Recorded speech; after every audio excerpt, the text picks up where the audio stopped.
The medical examination for an officer candidate is basically done not just to detect any disease.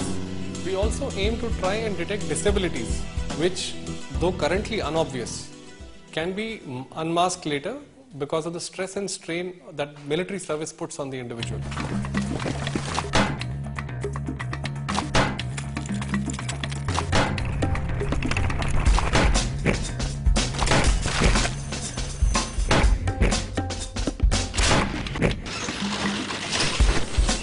You would be surprised to know that the average rates of rejection on medical grounds almost reaches 30%. That means out of every 100 candidates, almost 30 candidates do not make it. In all the previous tests, the candidates knew how well or badly they have performed. But here, they just don't know. They're all here because they did well in the selection tests. But what about their body?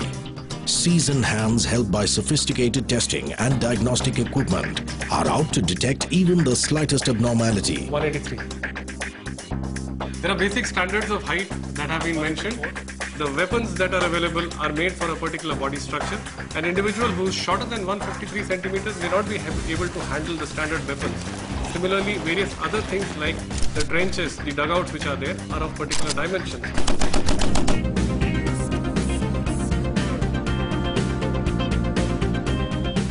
Thereafter, we look at the respiratory system, we examine the chest, we look for the shape of the chest, we examine the circumference of the chest and look for how well the chest can be expanded with a single breath. Take a deep breath. The chest has to expand sufficiently to breathe in enough air. This is necessary as a soldier has to walk, run, trek, carry battle loads and climb mountains.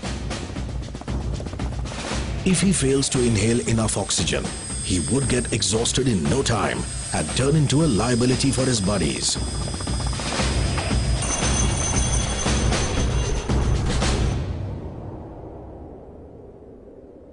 Also, the air is thin at high-altitude battle zones, which means there is less oxygen. If someone's lungs are not expanding to the optimum, he shall suffer oxygen deprivation. This would seriously compromise his own safety as well as his battlefield performance.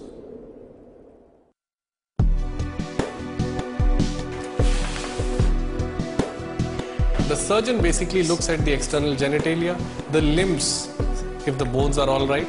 Say supposing people have knock knees or people have toes which are hammer toes or claw toes, or their toes are like deviated from the normal. These are all reasons for making these candidates unfit. Thereafter, they are supposed to look at the way the limbs are angled. Check to kuch kar rahe the, definitely. Very serious mahal inside. I told him I'm nervous, but there was no response from him. Both hands on your chest. Raise, lift your head now. So we are looking at creating a human resource which allows us to have a fit army which can serve in all terrains. If you have a candidate who has knock knees, we need to detect it early at this time, because when they undergo a strenuous training in the hilly terrain, when they have to run long distances with their weapons, they have an abnormal strain on their knees, which may start affecting their joints. From initially itself, we need to be sure that they will not have an abnormality which will interfere in performance of their efficient duties. Maintain this posture till I tell you to. Up, the thigh up please. Heel of your front foot will touch the toe of your back foot while you look straight ahead. Tight, tighter. Fine. That's it. Don't break my fingers. A soldier needs to have a keen eyesight. You need to spot the enemy from far and shoot him from far. If you do not have good eyesight, you will be a very bad target, or rather you would be a very good target for the others. DHLBN-CDPALO. The other things which people do not realize is color perception. We are born thinking this is blue, this is red, this is green. We do not know what exactly is red color. Is it the same as what others see? So the eye specialists have specific charts with which they can check the color perception of an individual. Let's say somewhere in the jungles, if a person is properly camouflaged. So to have good color vision, one is able to differentiate between the minor color hues and probably detect, and this could be the difference between life and death for a person one sees in the field.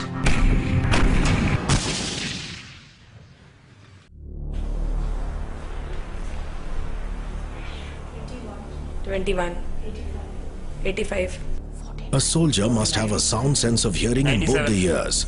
The ear canal and eardrums should be free of any damages and deformities. 42, 41, 45. A soldier must be able to clearly hear a wide range of sounds, from a low whisper to a loud bang and all the other sounds in between. The ability to hear clearly can often mean the difference between life and death, victory and defeat in combat situations. The capability to detect the source and direction of sound can be useful in locating targets and estimating their distance for launching attacks.